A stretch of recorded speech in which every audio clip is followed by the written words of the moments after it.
Las leyes propias de cada país o unión de países proporcionan cobertura jurídica dentro del territorio en que han sido aprobadas, no pudiendo ser aplicables fuera de su dominio. Entonces, ¿cuál de estas dos leyes va a regir las operaciones del comercio internacional que se practica entre estos dos países con legislaciones diferentes? Ninguna de las dos mencionadas anteriormente, ya que ambas legislaciones no pueden ser aplicadas fuera del territorio en que han sido aprobadas. Es por ello que la Cámara de Comercio Internacional, con sede en París en el año 1936, estableció los Incoterms. Desde entonces, ese organismo los ha modernizado en varias ocasiones para adaptarlos a las prácticas comerciales actuales. La última actualización entró en vigor el 1 de enero de 2011. Pero, ¿qué son los Incoterms? Son un conjunto de reglas internacionales que determinan y regulan el alcance de las cláusulas comerciales incluidas en el contrato de compra-venta internacional. ¿Y de qué manera lo van a regular?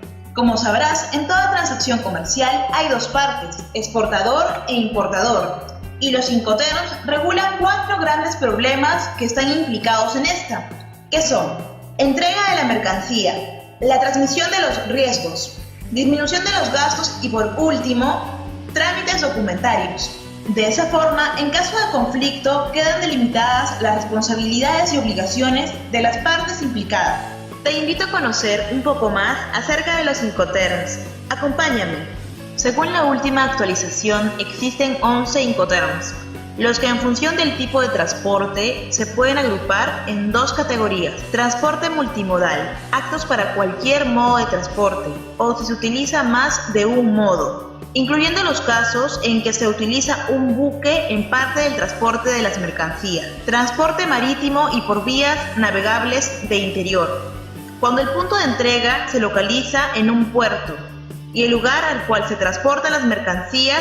Para el comprador importador también. El Incoterm ex-works o en fábrica se utiliza cuando el exportador solo se limita a poner la mercancía a disposición del importador en sus propias instalaciones. En ese momento se hace entrega de la mercancía y, por tanto, la transmisión de costes y riesgos del exportador al importador, siendo la carga responsabilidad también del importador. El Incoterm Free Alongside Ship o franco al costado del buque solo se utiliza en el transporte marítimo y significa que el exportador asume los costes y riesgos de transporte hasta donde está el buque designado por el importador.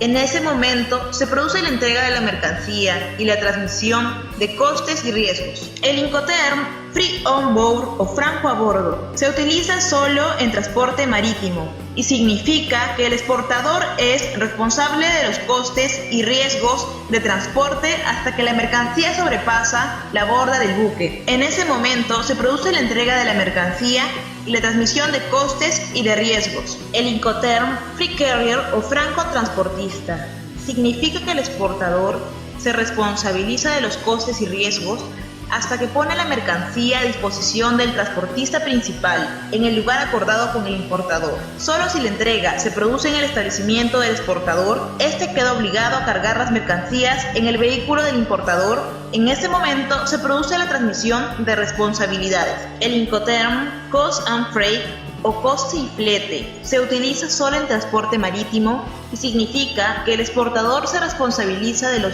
riesgos de transporte hasta que la mercancía sobrepasa la borda del buque, idéntico al Incoterm franco a bordo. La diferencia está en que el exportador será el encargado de contratar al transportista y asumir el costo del flete. El Incoterm Cost, Insurance and Freight, coste, seguro y flete, se utiliza solo en transporte marítimo y significa que el exportador es responsable de los costes de transporte de la mercancía hasta el muelle, su carga en el buque y el flete hasta el puerto de destino. El Incoterm Carriage Paid To o transporte pagado hasta significa que el exportador es responsable de los costes de transporte por los medios que sean necesarios hasta el punto de destino de la mercancía. En cuanto a los riesgos, son responsabilidad del importador a partir del momento en que se produce la entrega de la mercancía al primer transportista.